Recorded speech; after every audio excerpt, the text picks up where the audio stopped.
Good evening. This is Citizen Zero of India.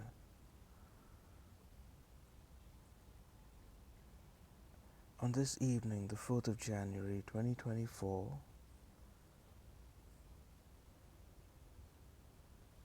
we record a reading of the document application instituting proceedings against the crime of genocide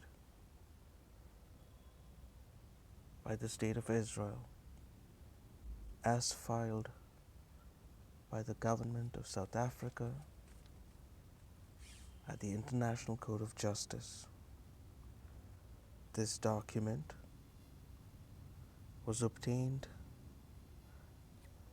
from the International Court of Justice website, and it can be found at /APP-001-APP-APP-APP-00-EN.PDF.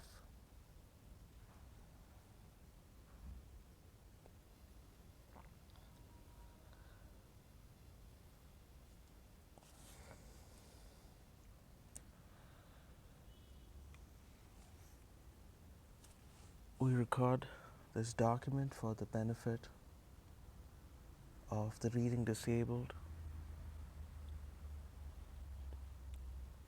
the blind, children of the world, and everyone else interested in our recordings and other book selections.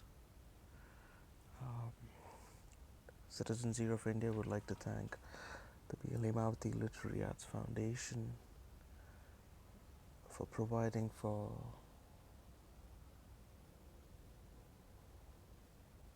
the studio equipment for recording of these works.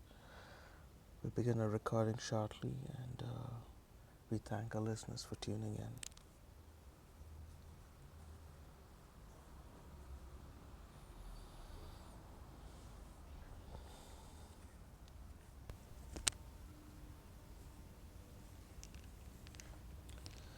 Application instituting proceedings.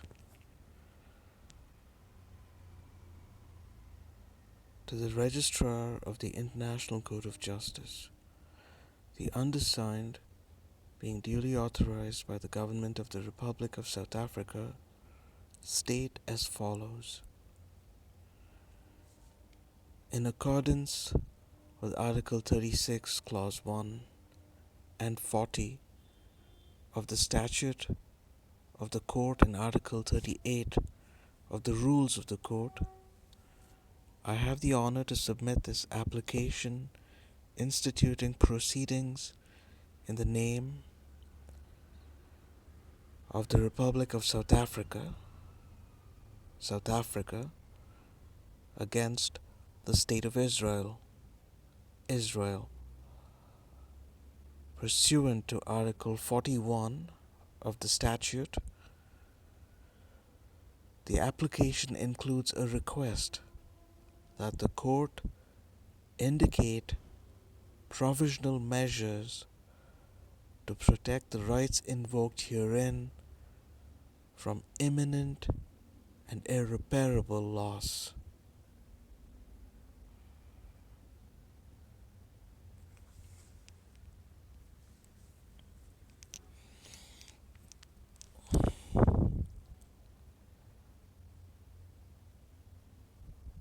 One. Introduction.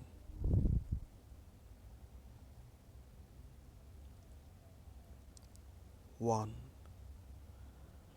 This application concerns acts threatened, adopted, condoned, taken, and being taken by the government and the military of the State of Israel against the Palestinian people, a distinct national, racial, and ethnical group in the wake of the attacks in Israel on 7th October 2023.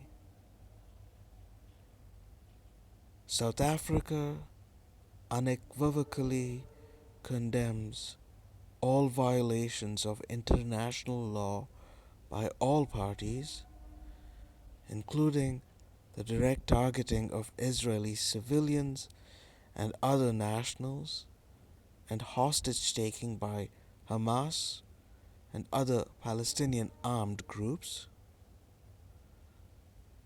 No armed attack on a state's territory, no matter how serious, even an attack involving atrocity crimes, can, however, provide any possible justification for or defense to breaches of the 1948 Convention on the Prevention and Punishment of the Crime of Genocide, Genocide Convention or Convention, whether as a matter of law or morality. The acts and omission by Israel complained of by South Africa,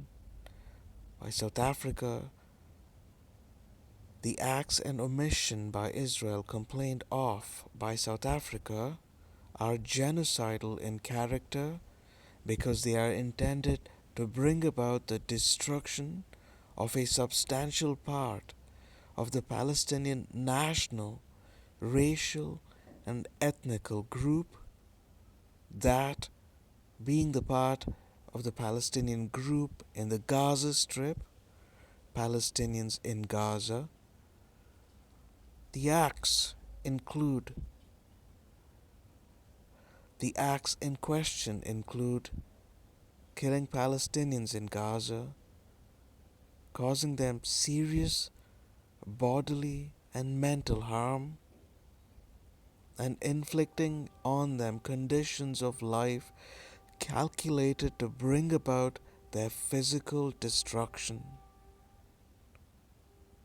The acts are all attributable to Israel, which has failed to prevent genocide and is committing genocide in manifest violation of the Genocide Convention, and which has also violated and is continuing to violate its other fundamental obligations under the Genocide Convention, including by failing to prevent or punish the direct and public incitement to genocide by senior Israeli officials and others.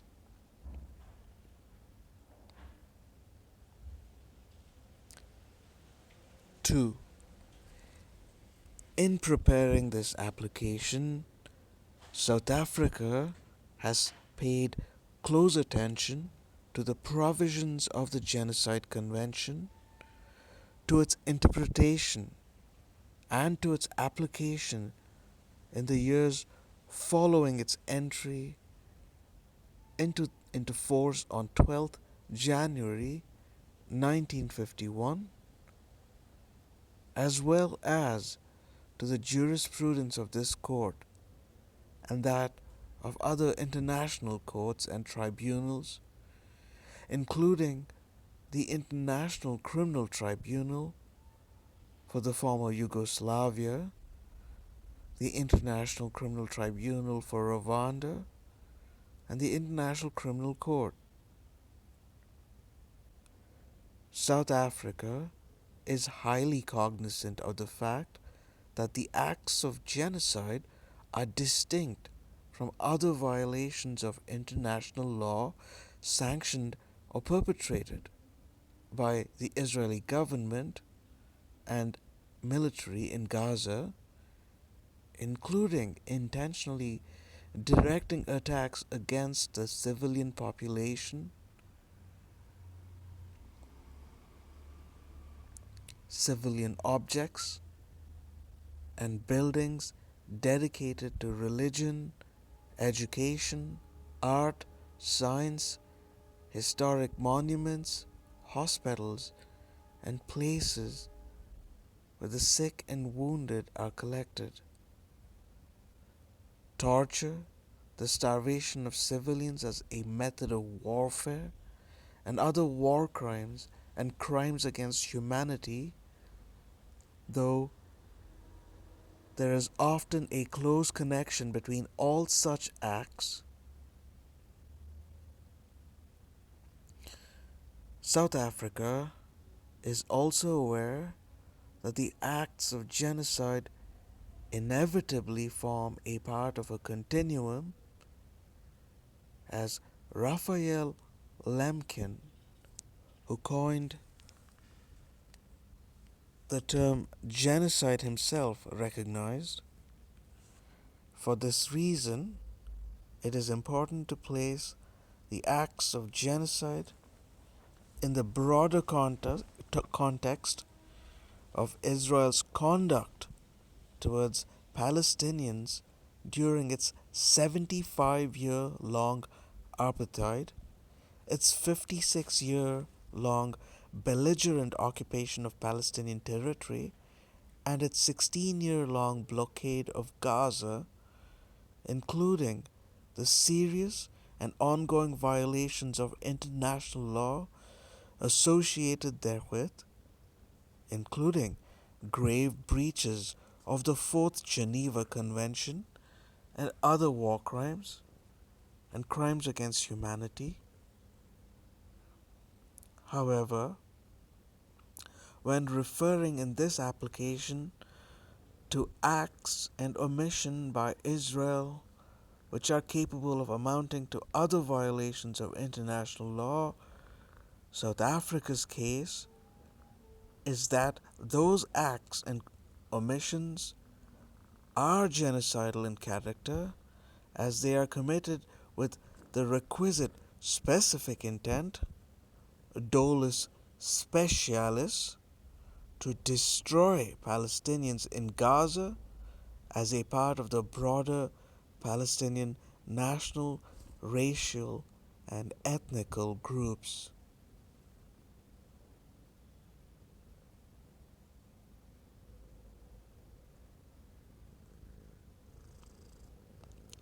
3.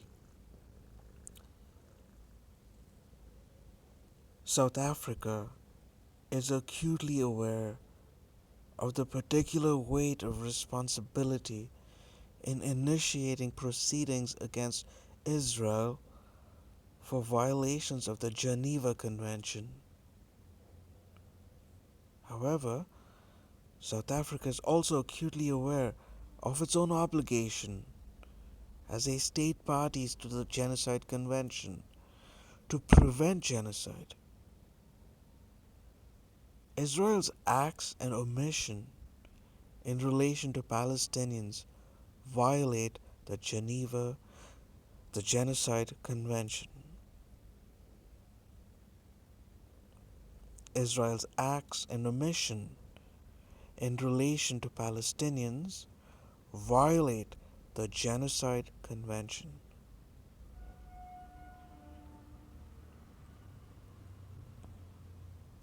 That is the shared view of numerous other states parties to the convention, including the state of Palestine itself, which has called on world leaders to take responsibility to stop the genocide against our people. Nations experts have also repeatedly sounded the alarm for over 10 weeks that, considering statements made by Israel's political leaders and their allies, accompanied by military action in Gaza, an escalation of arrests and killings in the West Bank, there is a risk of genocide against the Palestinian people. United Nations experts have also expressed their profound concern about the failure of the international system to mobilize to prevent genocide against Palestinians,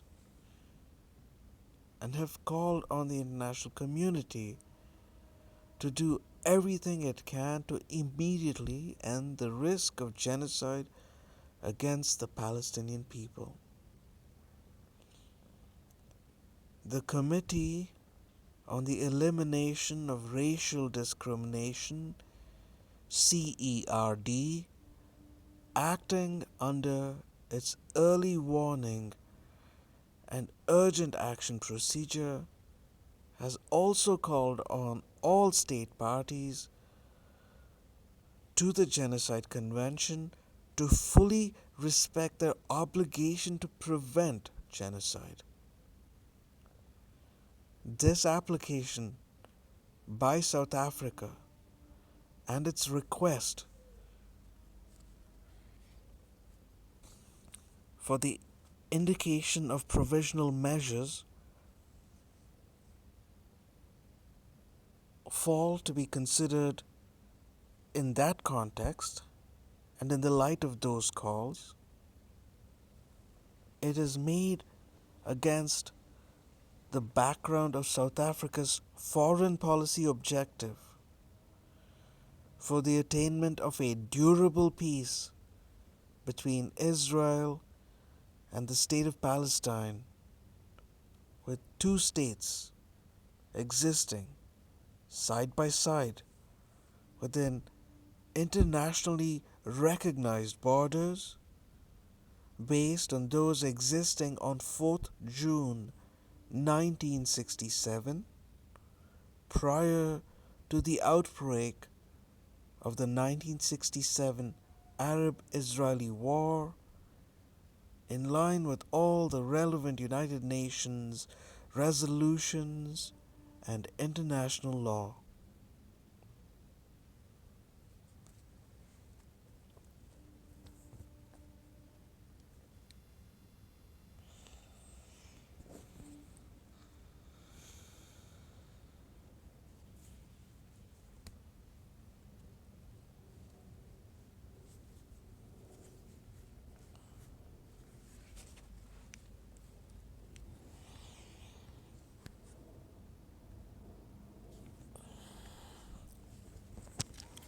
Four, the facts relied on by South Africa in this application and to be further developed in these proceedings establish that against a background of apartheid, expulsion, ethnic cleansing, annexation, occupation, discrimination, and the ongoing denial of the right of the Palestinian people to self-determination, Israel, since 7th October 2023 in particular, has failed to prevent genocide and has failed to prosecute the direct and public incitement to genocide. More gravely still, Israel has engaged in, is engaging in, and risks further engaging in genocidal acts against the Palestinian people in Gaza. Those acts include killing them, causing them serious mental and bodily harm, and deliberately inflicting on them conditions of life calculated to bring about their physical destruction as a group. Repeated statements by Israeli state representatives, including at the highest levels by the Israeli president, prime minister, minister of defense, express genocidal intent. That intent is also properly to be inferred from the nature and conduct of Israel's military operation in Gaza, having regard inter alia to Israel's failure to provide or ensure essential food, water, medicine, fuel, shelter, and other humanitarian assistance for the besieged and blockaded Palestinian people, which has pushed them to the brink of famine. It is also clear from the nature, scope, and extent of Israel's military attacks on Gaza, which have involved the sustained bombardment of more than 11 weeks of one of the most densely populated places in the world, forcing the evacuation of 1.9 million people, or 85% of the population of Gaza, from their homes and herding them into ever smaller areas without adequate shelter, in which they continue to be attacked, killed, and harmed.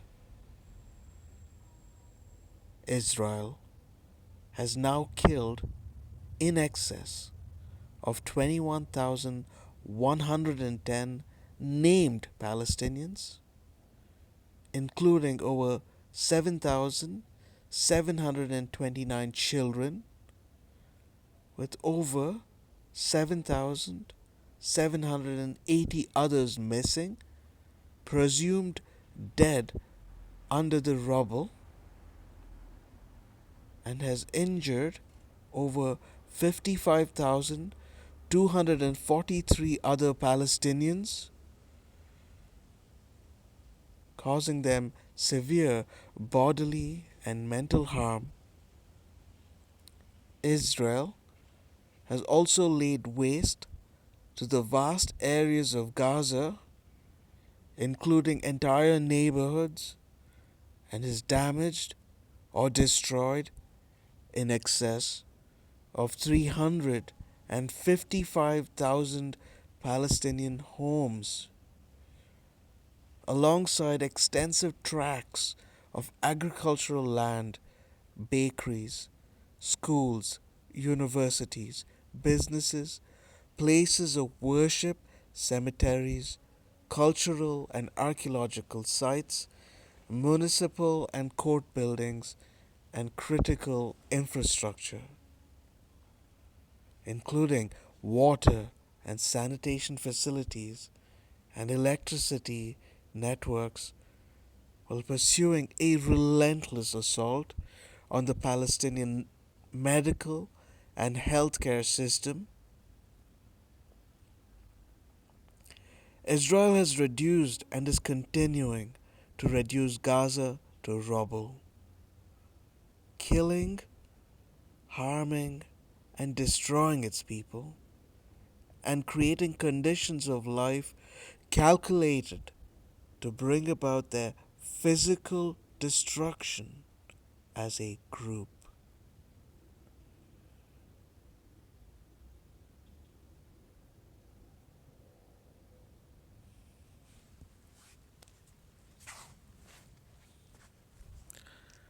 Five.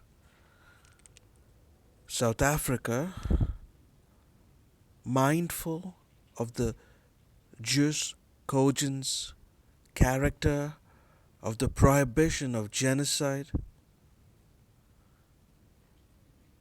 and the erga omnes and erga omnes partes character of the obligation owed by the states under the Genocide Convention is making the present application to establish Israel's responsibility for violation of the Genocide Convention,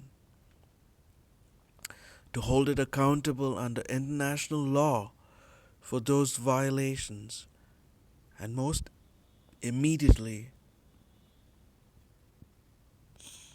to have a recourse to this court to ensure the urgent and fullest possible protection for Palestinians in Gaza who remain at grave and immediate risk of continuing and further acts of genocide.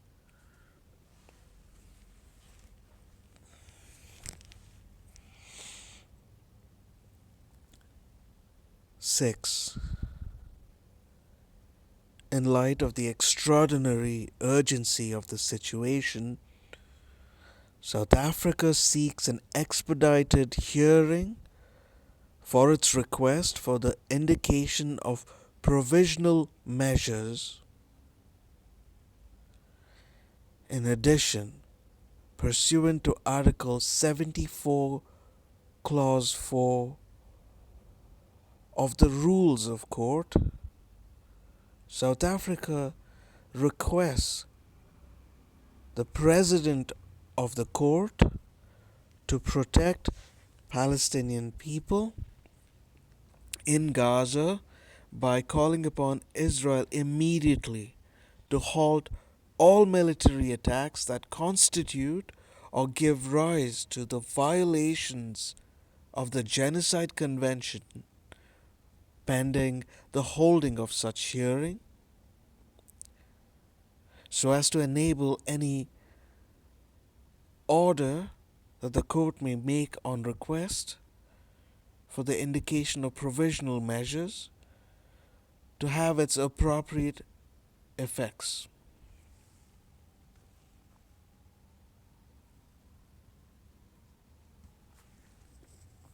To that end, the court should order Israel to cease killing and causing serious mental and bodily harm to Palestinian people in Gaza, and to cease the deliberate infliction of conditions of life calculated to bring about their physical destruction as a group, to prevent and punish direct and public incitement to genocide, and to rescind related policies and practices, including regarding the restriction on aid and the issuing of evacuation directives.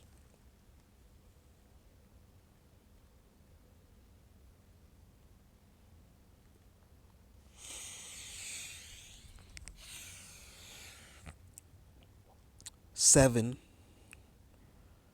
mindful of the court's important role and the exercise of its grave responsibility in circumstances in which the genocidal acts of which South Africa complains have occurred very recently and are ongoing, and have not otherwise been subject to judicial determination or detailed fact-finding, South Africa's application and request for provisional measures provide a more detailed factual account that might otherwise be usual.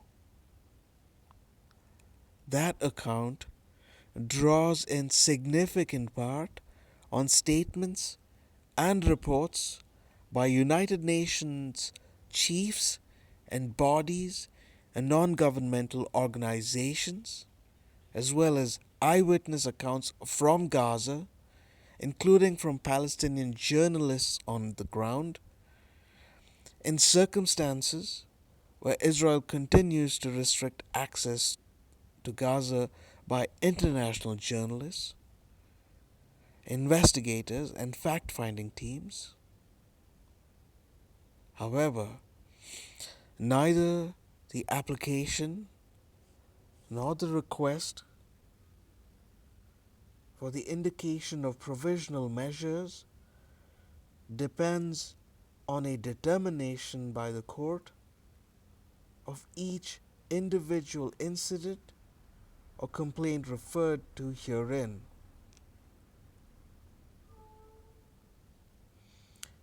Notably, as the court's case law makes clear, what the court is required to do at the stage of making an order on provisional measures is to establish whether at least some of the acts alleged are capable of falling within the provisions of the Convention. At least some of the acts alleged by South Africa are clearly capable of falling within those provisions.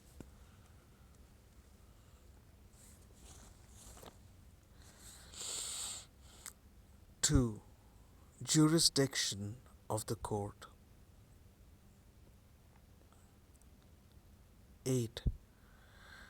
South Africa and Israel are both members of the United Nations and therefore bound by the statute of the court, including Article 36, Clause 1, which provides that the court's jurisdiction comprises all matters specifically provided for in treaties and convention in force. 9. South Africa and Israel are also parties to the Genocide Convention. Israel signed the Genocide Convention on 17th August 1949 and deposited its instrument of ratification on 9th March 1950, thereby becoming a party where the Genocide Convention entered into force on 12th January 1951. South Africa deposited its instrument of accession on 10th December 1998. It became applicable between the parties on the 19th day thereafter, pursuant to Article 13 of the Convention.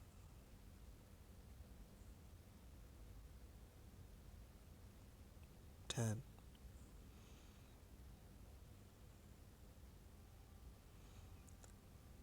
Article 9 of the Genocide Convention provides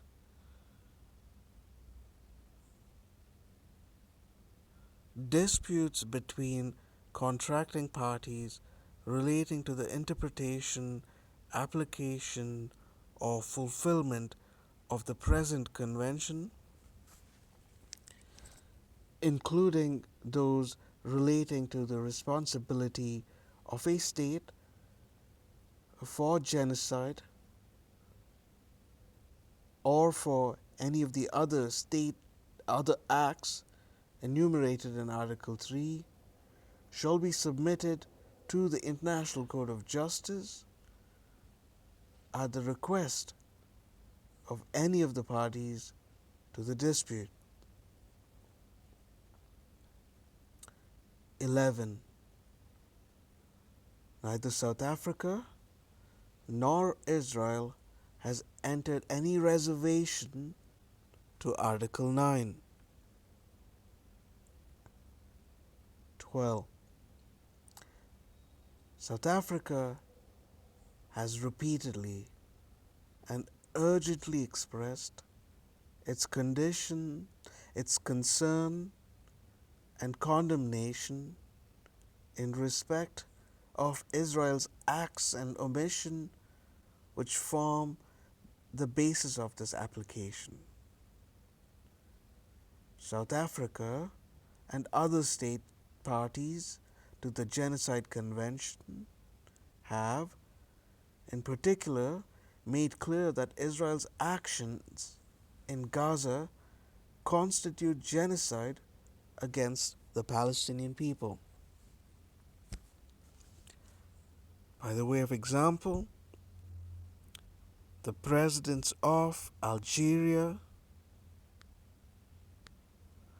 Bolivia, Brazil, Colombia, Cuba, Iran, Turkey, and Venezuela have all described Israel's actions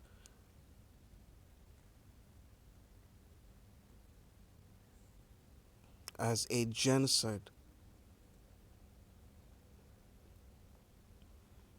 as has the Palestinian president.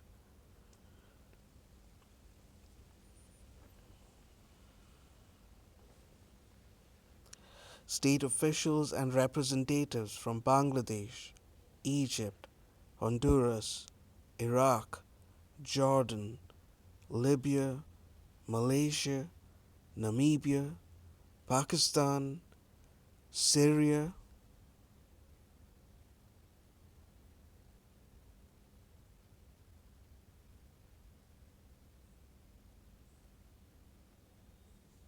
and Tunisia have also referred to genocide or the risk thereof in Gaza.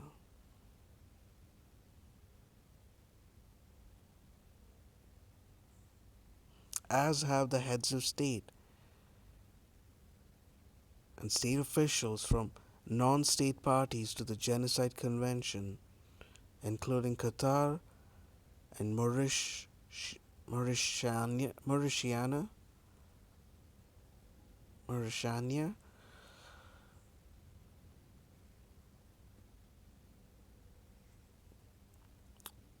I repeat once again.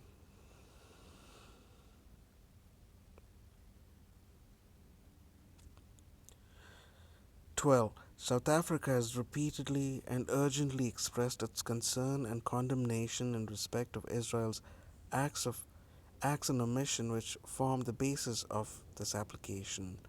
South Africa and other state parties to the Genocide Convention have in particular made clear that Israel's action in Gaza constitute genocide against the Palestinian people. By way of example, presidents of Algeria, Bolivia, Brazil, Colombia, Cuba, Iran, Turkey, and Venezuela have all described Israel's actions as genocide and as has the Palestinian president.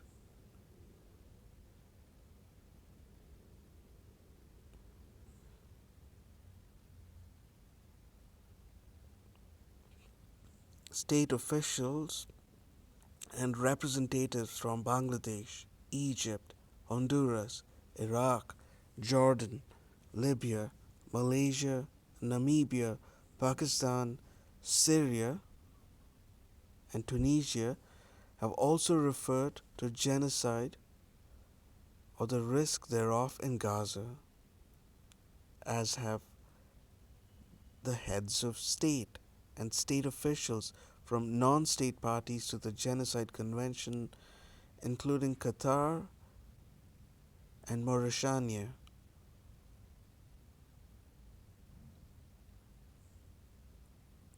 Speaking on behalf of the Arab group at the 9498 9498th meeting of the United Nations Security Council on 8 December 23, ahead of the United Nations Security Council vote on a ceasefire, Egypt's representative stated that the civilian fatalities in Gaza lay bare the lie that the war is against an armed group. Rather, it is a collective punishment and genocide against the Palestinian people. Citing the extensive destruction of civilian infrastructure and the targeting of United Nations staff members, he stated that the forcible displacement of 85% of Gaza's people living in dire circumstances represents an effort to eliminate the Palestinian people.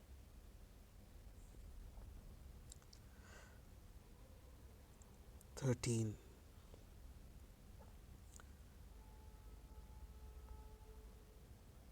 Having regard to the fact that the prohibition of genocide has the character of a peremptory norm and that the obligations under the convention are owed erga omnes and erga omnes partes, Israel has been made fully aware of the grave concerns expressed by the international community, by state parties to the Genocide Convention, and by South Africa in particular, as to Israel's failure to seize, prevent, and punish the commission of genocide. South Africa's concern has been expressed inter alia as follows. On 30th October 2023,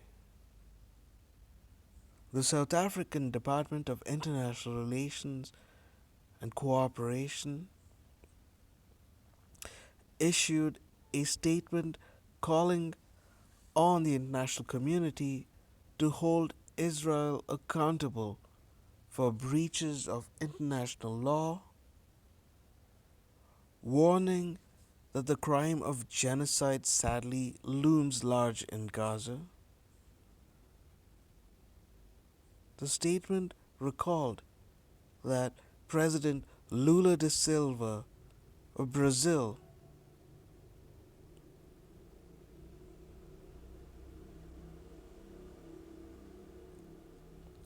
has called the attacks on Gaza as genocide. The statement recalled that President Lula da Silva of Brazil has called the attacks on Gaza a genocide, and that the South African Minister of International Relations and Cooperation, Naledi Pandor, addressing the United Nations Security Council on 24th October 2023, had also reminded the international community not to stand idle while another genocide is unfolding.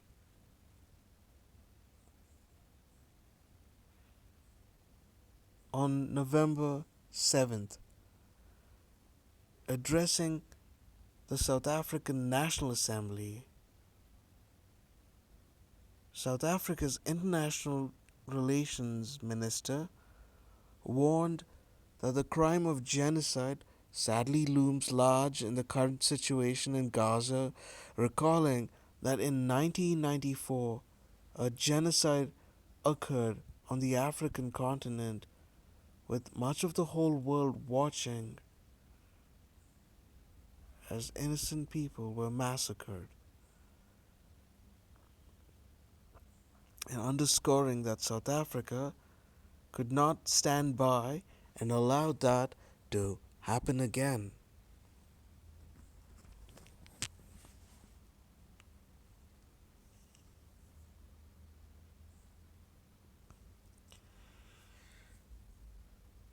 On 10th November 2023, the Director General of South Africa's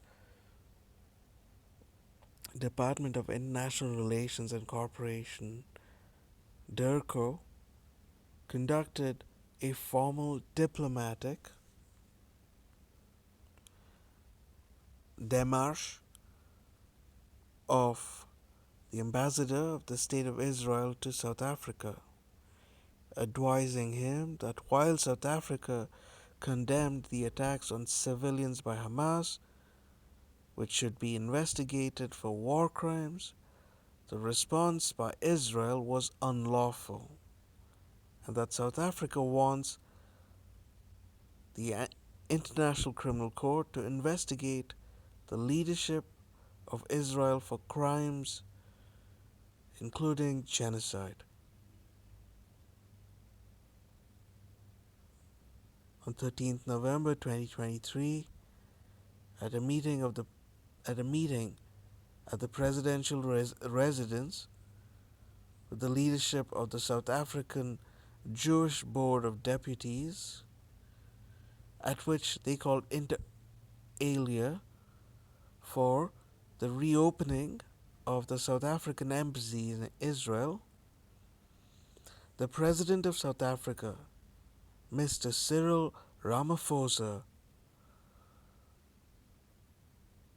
condemned the genocide that is being inflicted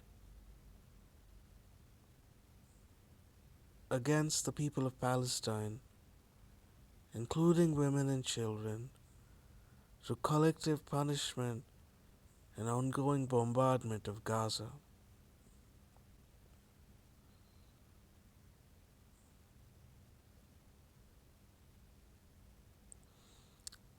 On 17th November 2023, during the course of a state visit to Qatar,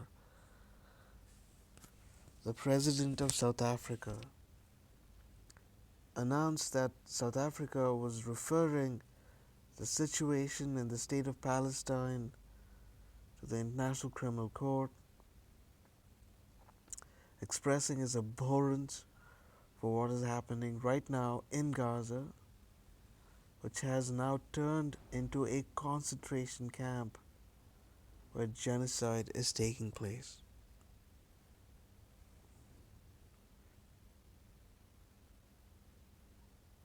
Later,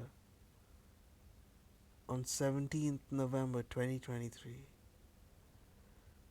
the Embassy of South Africa in The Hague, acting on behalf of South Africa,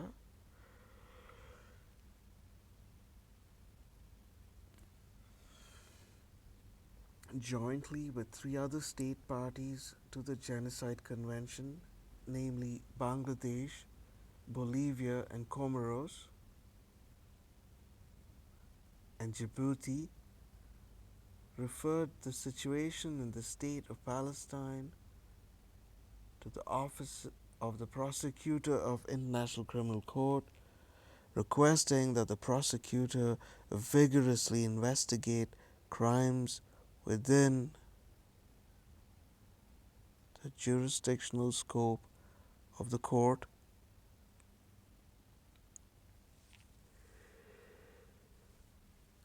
including the crime of genocide, as provided for in Article 6A, B, and C of the Rome Statute of the International Criminal Court, Rome Statute. On 21st November 2023,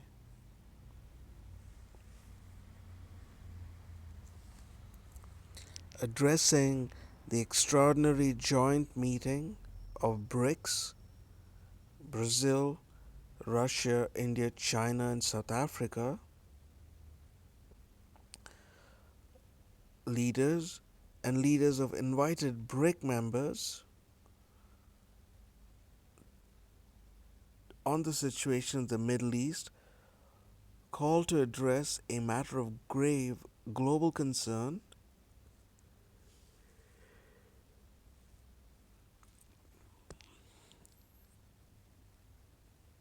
In the Middle East, the President of South Africa asserted the deliberate denial of medicine, fuel, food, and water to the residents of Gaza is tantamount to genocide.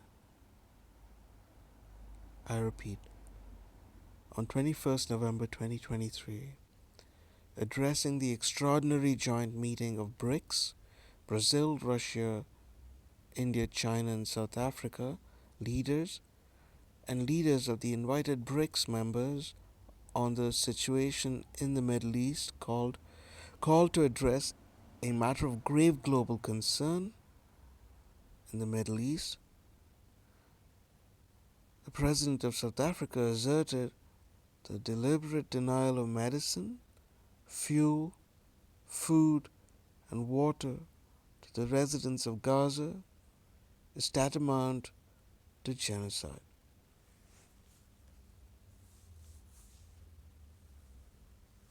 On 12th November 2023, speaking at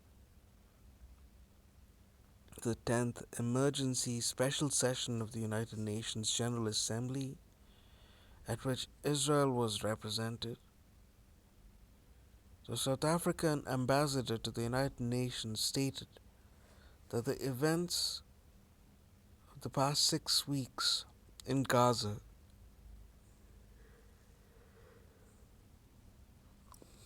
have illustrated that Israel is acting contrary to its obligations in terms of the Genocide Convention. She underscored that as a member state,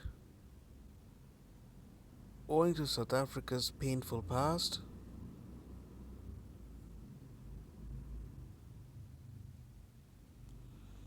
experience of a system of apartheid, this impresses on us as member states to take action in accordance with international law.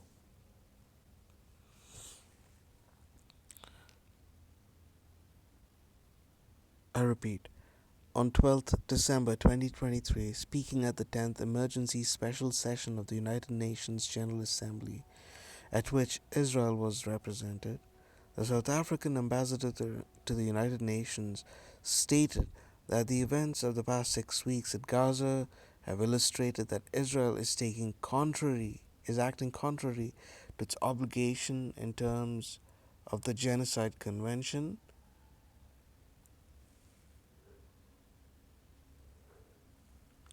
She underscored that as a UN member state and owing to South Africa's painful past experience of a system of apartheid, that impresses on us as member states to take action in accordance with international law.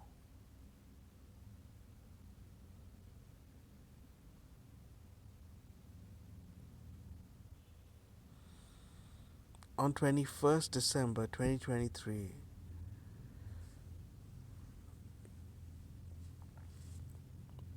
South Africa sent a note verbal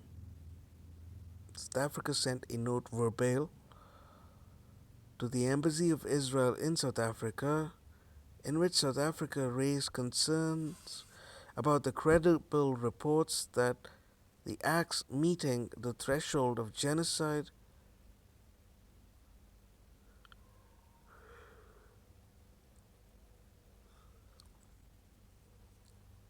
or related crimes as defined in the 1948 Convention on the Prevention and Punishment of Genocide have been and may still be committed in the context of the conflict in Gaza.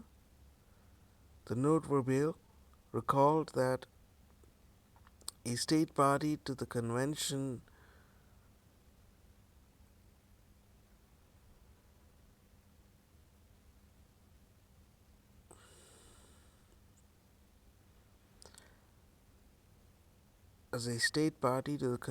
on the Prevention and Punishment of the Crime of Genocide, South Africa is under a treaty obligation to prevent genocide from occurring, and therefore calls upon Israel, which is also a state party to the convention, to immediately cease hostilities in Gaza and to free and to refrain from conduct constituting or failing to prevent violation of its obligation under the Constitution,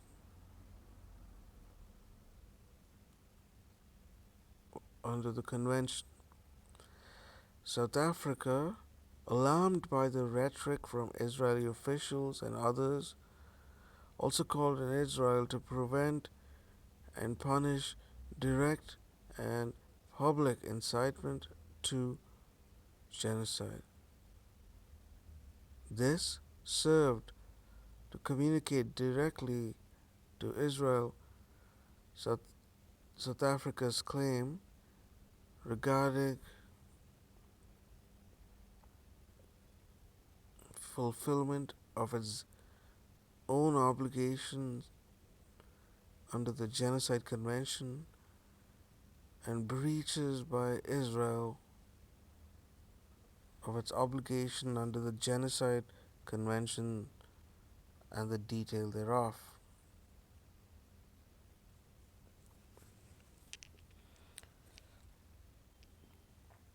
14. Israel has not responded directly to South Africa's note for bail sent on 21st December 2023. However, Israel has publicly rejected any suggestions that it has violated international law in its military campaign in Gaza.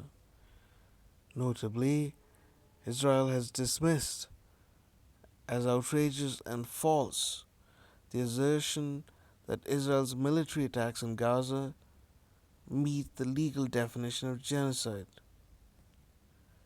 and are aimed at not just simply killing of innocent people and the destruction of their livelihood, but a systematic effort to empty Gaza of its people.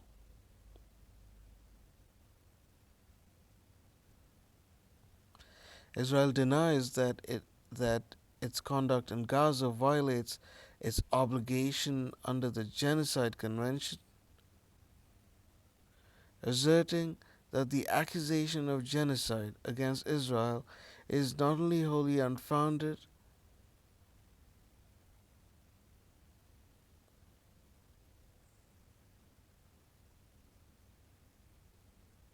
as a matter of fact and law, it is morally repugnant and anti-Semitic.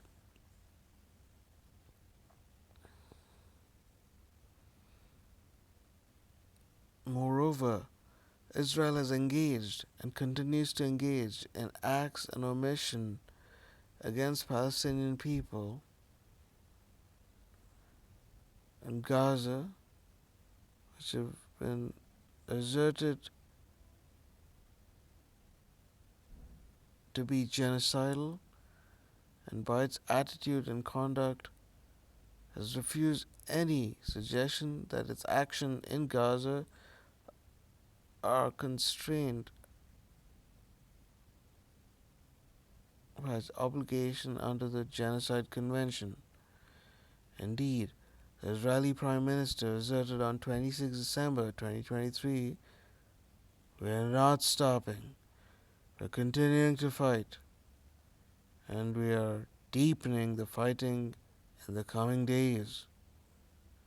This will be a long battle, and it's not close to being over." Israel's own conduct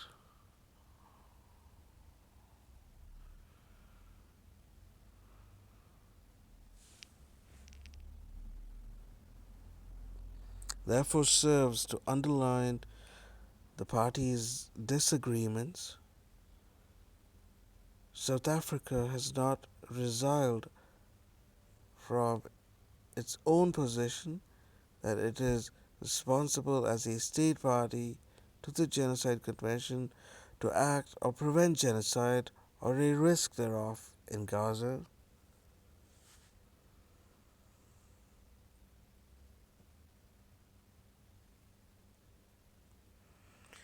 according to the established 15. According to the established case law of the court, a dispute is a disagreement on a point of law or a fact, a conflict of legal views or interests between parties. Such a disagreement or positive opposition of the claim by one party by the other need not necessarily be the exercise of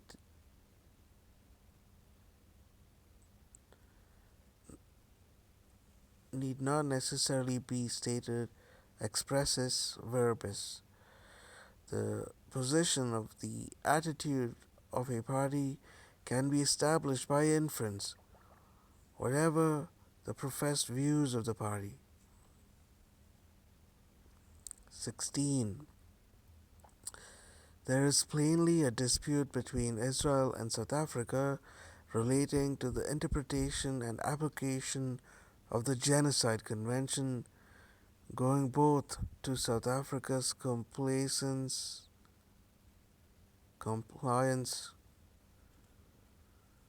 with its own obligation.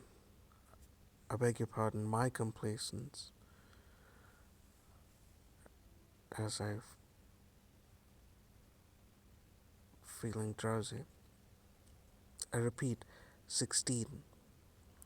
There is plainly a dispute between Israel and South Africa relating to the interpretation and application of the Genocide Convention, going both to South Africa's compliance with its own obligation to prevent genocide and to Israel's compliance with its obligation not to commit genocide and to prevent and punish genocide, including the direct and public incitement to genocide, and to make reparations to its victims and offer assurances and guarantees of non-repetition. Given that South Africa's claim concerns its own obligation as a state party to the Genocide Convention to act to prevent genocide, to which Israel's acts and omission give rise, South Africa plainly has standing in relation thereto. Moreover, given that any state party to the Genocide Convention, and not only a specially affected state, may invoke the responsibility of another state party with a view to ascertaining the alleged failure to comply with its obligation erga omnes partes, and to bring the failure to an end. South Africa has also a prima facie standing to submit to the court its dispute with Israel on the basis of the alleged violations of obligations under the Genocide Convention. 17. Therefore, pursuant to Article 36, Clause 1 of the Court Statute and Article 9 of the Genocide Convention, the Court has jurisdiction to hear the claim submitted in the present application by South Africa against Israel.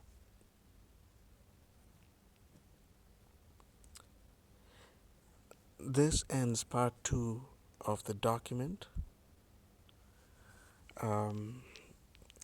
This is Citizen Zero of India recording a reading of this document of application instituting proceedings. Uh, I wish to inform our listeners that this is my second time reading the document, as I spent the earlier part of the day going through this document, and I had, after reading the astounding presentation of facts and the logic of this case, I felt compelled to make a recording for those who may not have the time to read this document, of which is 80 pages long. So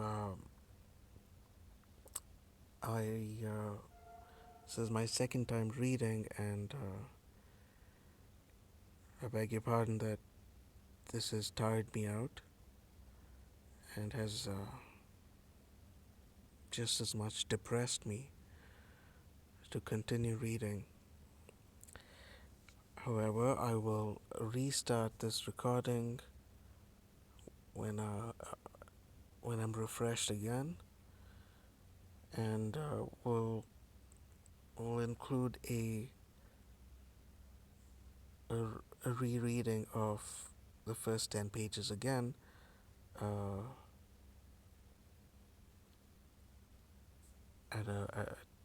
at the completion of this document. We thank our listeners for tuning in this evening on the 4th of January 2023.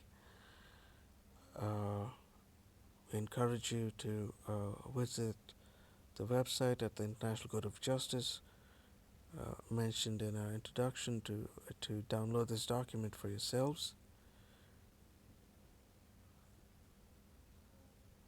And we believe this is a historical moment for the world, and it is no small matter. It requires our keenest attention, and so I hope our readers can take part. I end this recording here, and we'll continue again tomorrow. Thanks, our listeners, for tuning in.